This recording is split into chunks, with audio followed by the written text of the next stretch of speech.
بسم اللہ الرحمن الرحیم۔ تہجد گزار کے 8 حروف کی نسبت سے نیک بندوں اور بندیوں کے 8 حقائق۔ نمبر 1، ساری رات نماز پڑھتے رہتے۔ حضرت سیدنا عبدالعزیز بن روا علیہ رحمۃ اللہ رات کو سونے کے لیے اپنے بستر پر آتے اور اس پر ہاتھ پھیر کر کہتے، تو نرم ہے، لیکن اللہ عز و جل کی قسم جنت میں تجھ سے زیادہ نرم بستر ملے گا۔ پھر ساری رات نماز پڑھتے رہتے۔ سبحان اللہ۔ اللہ رب العزت کی ان پر رحمت ہو اور ان کے صدقے ہماری مغفرت ہو، آمین۔ نمبر 2، مشہور صحابی حضرت سیدنا عبداللہ بن مسعود رضی اللہ تعالیٰ عنہ جب لوگوں کے سو جانے کے بعد اٹھ کر قیام یعنی عبادت فرمایا کرتے تو ان سے صبح تک شہد کی مکھی کی سی بنبناہٹ سنائی دیتی۔ اللہ رب العزت کی ان پر رحمت ہو اور ان کے صدقے ہماری مغفرت ہو، آمین۔ حضرت سیدنا صالح بن اشیم علیہ رحمت اللہ کرم ساری رات نماز پڑھتے۔ جب سحری کا وقت ہوتا تو اللہ عز و جل کی بارگاہ میں عرض کرتے، الہی میرے جیسے آدمی جنت نہیں مانگ سکتا، لیکن تو اپنی رحمت سے مجھے جہنم سے پناہ عطا فرما، سبحان اللہ۔ حضرت سیدنا ربی بن حاسم رحمت اللہ علیہ کی بیٹی نے آپ رحمت اللہ تعالیٰ علیہ سے عرض کی، ابا جان کیا وجہ ہے کہ لوگ سو جاتے ہیں اور آپ نہیں سوتے؟ تو ارشاد فرمایا، بیٹی تمہارا باپ ناگہانی عذاب سے ڈرتا ہے جو اچانک رات کو آ جائے۔ اللہ رب العزت کی ان پر رحمت ہو اور ان کے صدقے ہماری مغفرت ہو، آمین۔ حضرت سیدنا صفوان بن سلیم رحمت اللہ کی پنڈلیاں نماز میں زیادہ دیر کھڑے رہنے کی وجہ سے سوج گئی تھیں۔ آپ رحمت اللہ تعالیٰ اس قدر کثرت سے عبادت کیا کرتے تھے کہ بالفرض آپ رحمت اللہ سے کہہ دیا جاتا کہ کل قیامت ہے تو بھی اپنی عبادت میں کچھ اضافہ نہ کر سکتے، یعنی ان کے پاس عبادت میں اضافہ کرنے کے لیے وقت کی گنجائش ہی نہ تھی۔ جب سردی کا موسم آتا تو آپ رحمت اللہ تعالیٰ علیہ مکان کی چھت پر سویا کرتے تاکہ سردی آپ رحمت اللہ تعالیٰ علیہ کو جگائے رکھے، اور جب گرمیوں کا موسم آتا تو کمرے کے اندر آرام فرماتے تاکہ گرمی اور تکلیف کے سبب سو نہ سکیں۔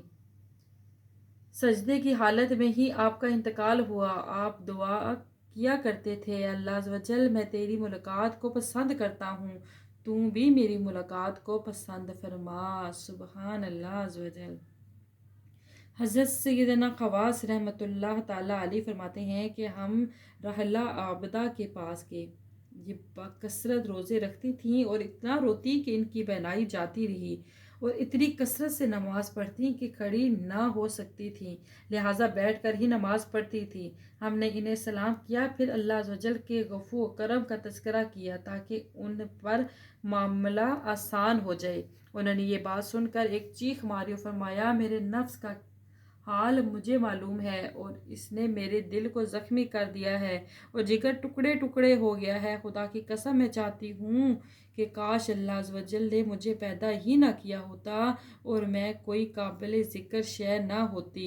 یہ فرما کر دوبارہ نماز میں مشغول ہو گئیں، سبحان اللہ عز و جل۔ حضرت سیدنا معاذہ ادویہ رحمت اللہ تعالیٰ علیہ روزانہ صبح کے وقت فرماتے، شاید یہ وہ دن ہے جس میں مجھے مرنا ہے۔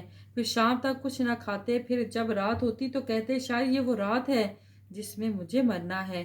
پھر صبح تک نماز پڑھتی رہتی۔ اللہ رب العزت کی ان پر رحمت ہو اور ان کے صدقے ہم سب کی مغفرت ہو، آمین۔ حضرت سیدنا قاسم بن رشاد کہتے ہیں کہ حضرت سیدنا زمیہ رحمت اللہ تعالیٰ علیہ میں حجب میں ٹھہرے تھے۔ آپ رحمت اللہ کی زوجہ اور بیٹیاں بھی ہمراہ تھیں۔ آپ رحمت اللہ تعالیٰ علیہ رات کو اٹھے اور دیر تک نماز پڑھتے رہے۔ جب سحری کا وقت ہوا تو بلند آواز سے پکارنے لگے، اے رات میں پڑاؤ کرنے والے قافلے کے مسافر، کیا ساری رات سوتے رہو گے؟ کیا اٹھ کر سفر نہیں کرو گے؟ تو وہ لوگ جلدی سے اٹھ گئے اور کہیں سے رونے کی آواز آنے لگی اور کہیں سے دعا مانگنے کی۔ ایک جانب سے قرآن پاک پڑھنے کی آواز سنائی دی تو دوسری جانب کوئی وضو کر رہا ہوتا۔ پھر جب صبح ہوئی تو آپ رحمت اللہ تعالیٰ علیہ نے بلند آواز سے پکارا، لوگ صبح کے وقت چلنے کو اچھا سمجھتے ہیں، سبحان اللہ عز و جل۔